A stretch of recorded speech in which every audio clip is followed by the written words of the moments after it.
ಖಾಸಗಿ ವಾಹಿನಿಯಲ್ಲಿ ಪ್ರಸಾರವಾಗುತ್ತಿರುವಂತಹ ರಿಯಾಲಿಟಿ ಶೋನಲ್ಲಿ ಸೈ ಎನಿಸಿಕೊಂಡಿದ್ದ ಮುಸ್ಲಿಂ ಗಾಯಕಿ ಸುಹಾನಾ ಧರ್ಮದ ಕಾರಣಕ್ಕೆ ತೀವ್ರ ಪರ ವಿರೋಧ ಚರ್ಚೆಗೆ ಕಾರಣವಾಗ್ತಿದ್ದಾರೆ. ಹಿಂದೂ ದೇವರ ಹಾಡು ಹಾಡಿದ್ದಕ್ಕೆ ಸುಹಾನಾ ಸೈಯದ್ಗೆ ಸಾಮಾಜಿಕ ಜಾಲತಾಣಗಳಲ್ಲಿ ಬೆದರಿಕೆ ಬಂದಿದ್ದು, ಇದನ್ನ ಬಿಜೆಪಿ ಸಂಸದ ಪ್ರತಾಪ್ ಸಿಂಹ ಖಂಡಿಸಿದ್ದಾರೆ. ಮೈಸೂರಿನಲ್ಲಿ ಮಾತನಾಡಿದ ಅವರು, ಅನ್ಯ ಸಮುದಾಯದ ಯುವತಿ ಹಿಂದೂ ಹಾಡು ಹೇಳಿದ್ದನ್ನೇ ಸಹಿಸಿಕೊಳ್ಳಲು ಆಗುತ್ತಿಲ್ಲ. ಇಂಥವರಿಂದ ನಾವು ಸಹಿಷ್ಣುತೆ ಹಾಗೂ ಶಾಂತಿ ನಿರೀಕ್ಷಿಸಲು ಹೇಗೆ ಸಾಧ್ಯ?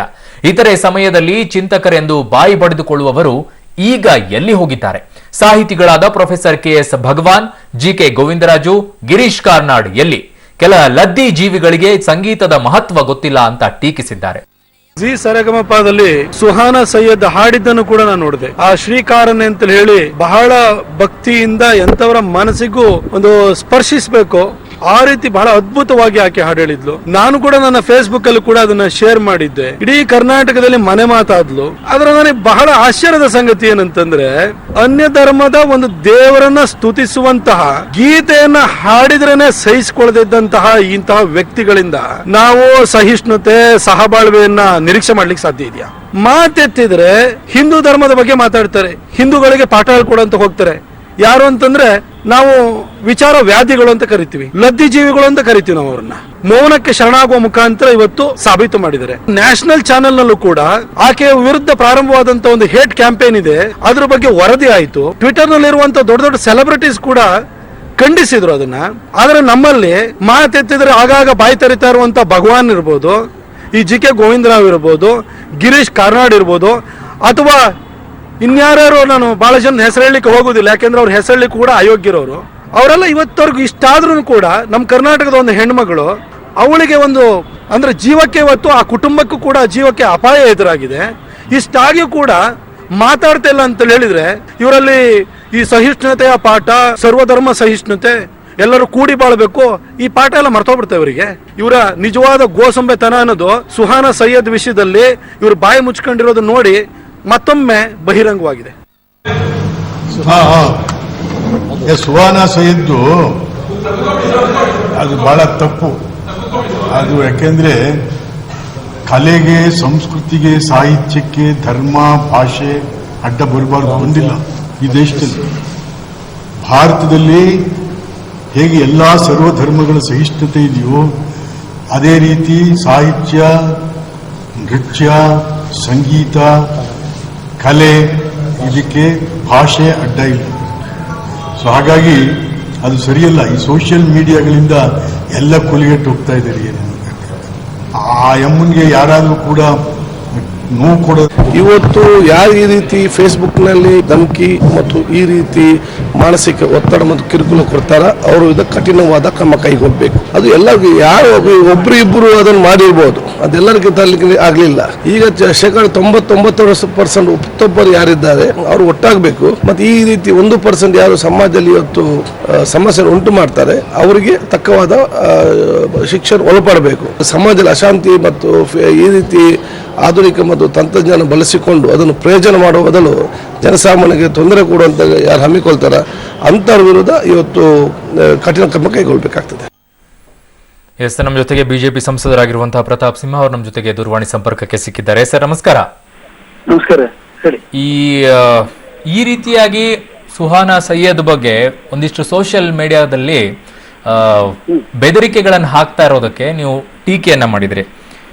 ನಿಜಕ್ಕೂ ಕೂಡ ನಮ್ಮಲ್ಲಿ ಸಹಿಷ್ಣುತೆ ಇದೆ ಅಂತ ಅನಿಸ್ತಾ ಇದೆಯಾ ಈ ಟೀಕೆಗಳನ್ನ ನೋಡ್ತಾ ಹೋದ್ರೆ? ಈಗ ನನಗೆ ನನ್ನ ವೈಯಕ್ತಿಕವಾಗಿ ನನಗೆ ಅನ್ಸಿದ್ದೇನೆಂದ್ರೆ, ನಾನು ಜಿ ಸರಗಮದು ಇದನ್ನು ಕೂಡ ನಾನು ನೋಡಿದ್ದೀನಿ. ನನ್ನ ಫೇಸ್ಬುಕ್ ನಲ್ಲೂ ಕೂಡ ಆಕೆ ಹಾಡಿರುವಂತದನ್ನು ಕೂಡ ಶೇರ್ ಕೂಡ ಮಾಡಿದ್ದೀನಿ. ನಿನ್ನೆ ರಾತ್ರಿ ಆಕೆ ಸಪೋರ್ಟ್ ಆಗಿ ಒಂದು ಪೋಸ್ಟಿಂಗ್ ಕೂಡ ಹಾಕಿದ್ದೀನಿ. ಒಂದೇನು ಅಂತಂದ್ರೆ, ಸಂಗೀತ ಅನ್ನೋದು ಈ ಭಾಷೆ, ಧರ್ಮ ಇದನ್ನು ಕೂಡ ಮೀರುತ್ತೆ, ಭಾಷೆನೂ ಕೂಡ ಮೀರಿ ಬಿಡುತ್ತದೆ. ಅಲ್ಲ, ಜಾತಿ ಧರ್ಮ ಎಲ್ಲವನ್ನ ಮೀರಿರೋದೇ ಸಂಗೀತ. ಹೌದು, ಅಲ್ಲ, ಈವನ್ ಭಾಷೆನೂ ಕೂಡ ಮೀರುತ್ತೆ. ಯಾಕಂದ್ರೆ ಭಾಷೆ, ಯಾಕೆಂದ್ರೆ ನಿಮಗೆ ಯಾವುದೋ ಒಂದು ಸುಮಧುರವಾದ ಸಂಗೀತವನ್ನು ಕೇಳಲಿಕ್ಕೆ ನಿಮಗೆ ಭಾಷೆ ಅರ್ಥ ಆಗ್ಬೇಕು ಅಂತೇನಿಲ್ಲ. ನಿಜ, ಕರೆಕ್ಟ್. ಆದ್ರೂ ಕೂಡ ನಾವು ನಮ್ಮ ಇದು ಏನು ಫುಡ್ ಟ್ಯಾಪಿಂಗ್ ಆಗಿರ್ತದೆ. ನಾವ್ ಎಷ್ಟೋ ಇವಾಗ ಸ್ಪ್ಯಾನಿಷ್ ಇರ್ಬೋದು, ನಾವು ಲ್ಯಾಟಿನ್ ಇದ್ರದ್ದು ಏನು ಮ್ಯೂಸಿಕ್ ಅನ್ನ ಕೇಳ್ತೀವಿ, ನಮ್ಗೆ ಅದು ಭಾಷೆ ಅರ್ಥ ಆಗದಿದ್ರು ಕೂಡ ನಾವು ಕೇಳ್ತೀವಿ, ಬಹಳ ಕಿವಿಗೆ ಮೃದುವಾಗಿ ಇಂಪಾಗಿರುತ್ತೆ.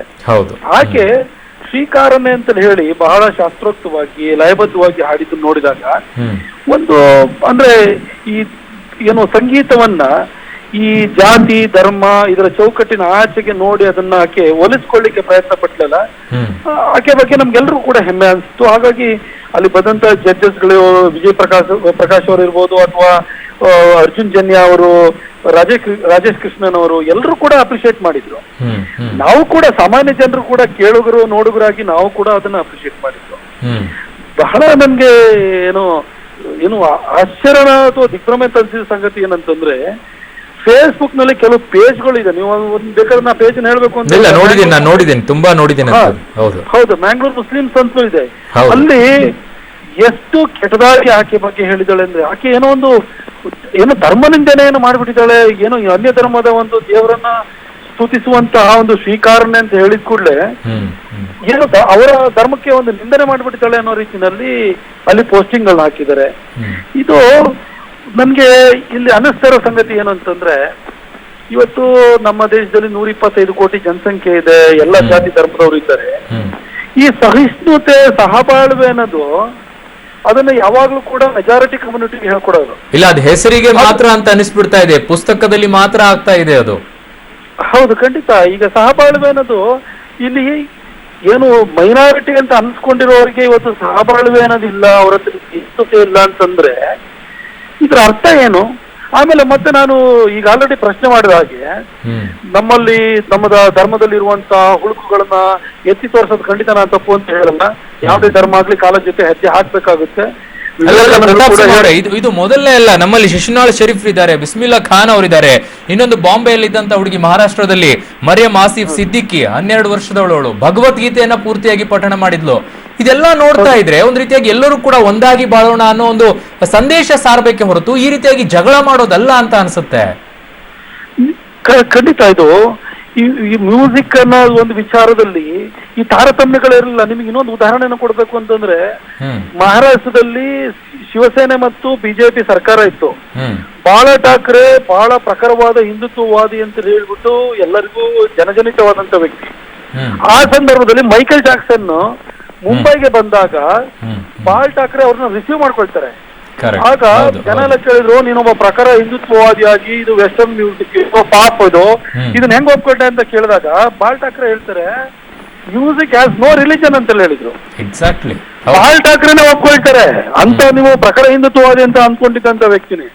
ಅಂದ್ರೆ ಇಲ್ಲಿ ಜಾತಿ ಅದು ಪ್ರಶ್ನೆ ಬರುದಿಲ್ಲ. ನಿಮ್ಮನ್ನು ಸ್ವಲ್ಪ ಇತಿಹಾಸಕ್ಕೆ ನಾನು ತೆಗೆದುಕೊಂಡು ಹೋಗೋದಾದ್ರೆ, ಕಾಂಗ್ರೆಸ್ಸಿನ ಯಾವ್ಯಾವ್ದು ಅಧಿವೇಶನಗಳಿರ್ತಿತ್ತು ಅಲ್ಲೆಲ್ಲದೂ ಕೂಡ ಒಂದೇ ಮಾತರಂ ಗೀತೆಯಿಂದ ಅಧಿವೇಶನಗಳು ಆರಂಭವಾಗ್ತಿತ್ತು. ಹೀಗೆ ಒಂದು ಅಧಿವೇಶನದಲ್ಲಿ ನಾವೇನು ಮುಸ್ಲಿಂ ಲೀಗ್ನ ಸ್ಥಾಪಕರಲ್ಲಿ ಒಬ್ಬರಾಗಿರುವಂತಹ ಆಗಾ ಖಾನ್ ಅದರ ಅಧ್ಯಕ್ಷರಾಗಿರ್ತಾರೆ. ಅಧ್ಯಕ್ಷರಾಗಿರೋ ಸಂದರ್ಭದಲ್ಲಿ ಅಧಿವೇಶನ ಆರಂಭ ಆಗ್ಬೇಕು, ಪಂಡಿತ ಫಲಸ್ಕರ್ ಅಂತ ಹೇಳಿ ಬಹಳ ದೊಡ್ಡ ಹೆಸರು ಸಂಗೀತದಲ್ಲಿ, ಅವರು ಒಂದೇ ಮಾತ್ರವನ್ನು ಹೇಳಲಿಕ್ಕೆ ಎದ್ದು ನಿಂತ್ಕೊಳ್ತಾರೆ.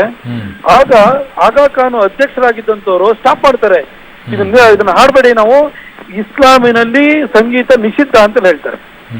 ಆಗ ಪಂಡಿತ್ ಫಲಸ್ಕರ್ ಅಂತ ಹೇಳ್ತಾರೆ, ನೀವು ಅಧ್ಯಕ್ಷೀಯ ಮೆರವಣಿಗೆನ ಬಂದ್ರಲ್ಲ, ಎಲ್ಲಾ ಬಾಜಾ ಭಜಂತ್ರಿ ಜೊತೆ ಬಂದಿದ್ರಿ, ಆಗ ಸಂಗೀತ ಹಿತ ಅನ್ನಿಸ್ತು, ಈಗ ವಿರೋಧ ಮಾಡ್ತಿದ್ರಲ್ಲ, ಇದೊಂದು ಸಾರ್ವಜನಿಕ ವೇದಿಕೆ, ಇದೇನು ನಿಮ್ಮ ಆಸ್ತಿ ಅಲ್ಲ, ನಿಮಗೆ ಇಲ್ಲಿ ಇಷ್ಟ ಇಲ್ಲ ಅಂದ್ರೆ ಇಳಿದು ಹೋಗ್ರಿ, ನಾನು ಹಾಡೋದೆ ಅಂತ ಹೇಳ್ತಾರೆ. ಅವಾಗ ಎಲ್ಲರೂ ಕಾಂಗ್ರೆಸ್ನವ್ರು ಸಪೋರ್ಟ್ ಮಾಡ್ತಾರೆ, ಅವತ್ತು ಅದನ್ನ ಹಾಡ್ತಾರೆ. ಸಂಗೀತ ನಿಷಿದ್ಧ ಅನ್ನೋದಾದ್ರೆ, ಇವತ್ತು ಇಸ್ಲಾಮಿಗೂ ಸಂಗೀತಕ್ಕೂ ನಿಷಿದ್ಧ ಅನ್ನೋದಾದ್ರೆ ಯಾವ್ದನ್ನ ಹಾಡ್ಲೇಬಾರ್ದಾಗಾದ್ರೆ. ಆದ್ರೆ ಇವತ್ತು ಎಲ್ಲಾ ಧರ್ಮದಲ್ಲೂ ಕೂಡ ಸಂಗೀತ ಅನ್ನೋದು ಅದರದ್ದು ಒಂದು ಪರಂಪರೆ. ನಿಜ ಪ್ರತಾಪ್ ಸಿಂಹ ಅವರೇ, ಇವೆಲ್ಲ ಒಂದ್ ರೀತಿಯಾಗಿ ವಿಕೃತ ಮನಸ್ಸುಗಳು ಅಂತ ಕಾಣಿಸುತ್ತೆ. ಇವು ಬದಲಾಗಲ್ಲ ಅನ್ಸುತ್ತೆ.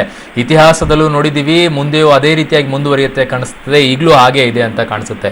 ಥ್ಯಾಂಕ್ ಯು ಸೋ ಮಚ್ ಇಷ್ಟೊತ್ತು ನಮ್ಮ ಜೊತೆಗೆ ಮಾತಾಡಿದ್ದಕ್ಕೆ. ಕೈಲಾಶ್ ಖೇರ್ ಅಂತವ್ರೆ ಅಲ್ಲಾಕೆ ಬಂದೆ ಅಂತ ಒಂದು ಹಾಡಾಡ್ತಾರೆ. ಆ ಸಂದರ್ಭದಲ್ಲಿ ಕೇಳೋಕೆ ಎಲ್ಲರೂ ಖುಷಿ ಪಡ್ತಾರೆ. ಆದ್ರೆ ಈಗ ಯಾಕೆ ಅದನ್ನ ವಿರೋಧ ಮಾಡ್ತಾ ಇದಾರೋ ಗೊತ್ತಾಗ್ತಿಲ್ಲ. ಅದನ್ನ ಹಾಡಿದಾಗ ಸ್ವಾಗತಿಸುವಂತವ್ರು ಇದನ್ನು ಕೂಡ ಸ್ವಾಗತಿಸ್ಬೇಕಲ್ವಾ? ಯಾಕೆ ಈ ರೀತಿಯಾಗಿ ಯೋಚನೆ ಮಾಡ್ತಾ ಇದಾರೋ ಗೊತ್ತಾಗ್ತಿಲ್ಲ. ಎಸ್, ನಮ್ಮ ಜೊತೆಗೆ ಯೋಗೇಶ್ ಮಾಸ್ಟರ್ ಅವರು ನಮ್ಮ ಜೊತೆಗೆ ದೂರವಾಣಿ ಸಂಪರ್ಕಕ್ಕೆ ಸಿಕ್ಕಿದ್ದಾರೆ. ಸರ್ ನಮಸ್ಕಾರ. ಸರ್ ನಮಸ್ತೆ.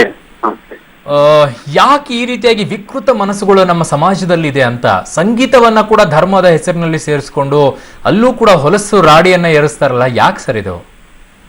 ಇದು ಒಂದು ತಿಳ್ಕೊಳ್ಬೇಕಾಗಿರೋ ಅಂಶ ಏನು ಅಂತಂದ್ರೆ, ಇಸ್ಲಾಂನಾಗ್ಲಿ ಅಥವಾ ಪ್ರವಾದಿ ಮಹಮ್ಮದರ್ನಾಗ್ಲಿ ಅರ್ಥಕೊಳ್ಬೇಕು ಅಂತಂದ್ರೆ ಮುಸಲ್ಮಾನರನ್ನ ನೋಡಿ ಅಲ್ಲ.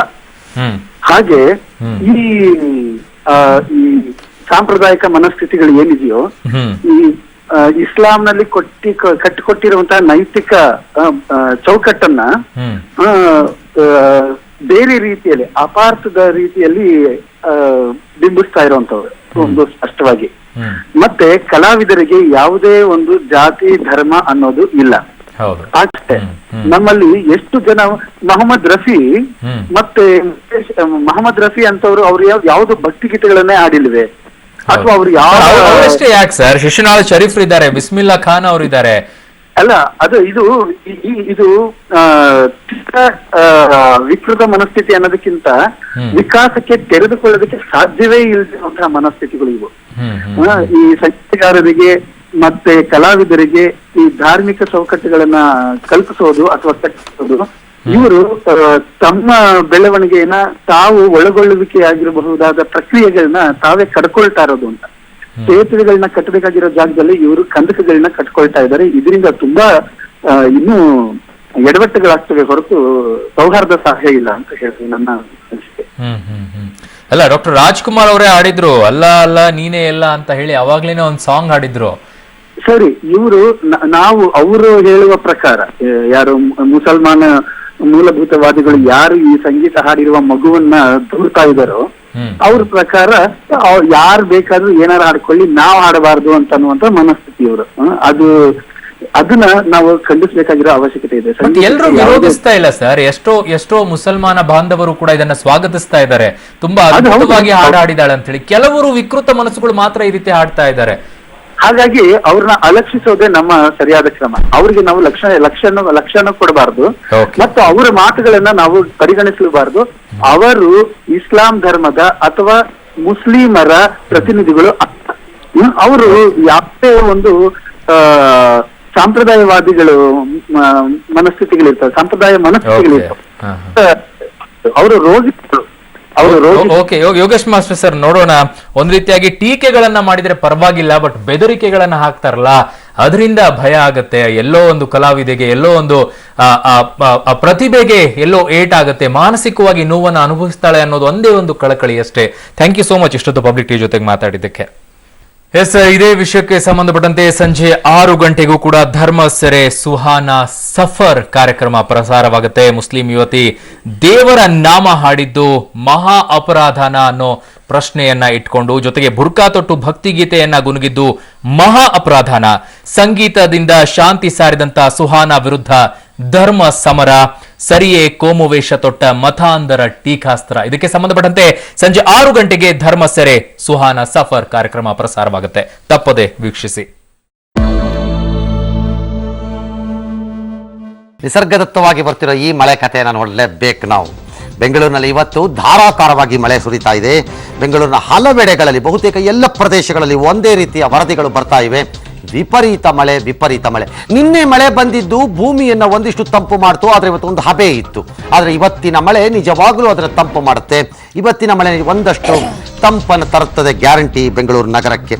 ದರ್ಶನ್ ಹಾಗೂ ಸುದೀಪ್ ನಡುವಿನ ಜಟಾಪಟಿ ಮುಗಿಯುವ ಲಕ್ಷಣ ಕಂಡು ಬರ್ತಾ ಇಲ್ಲ.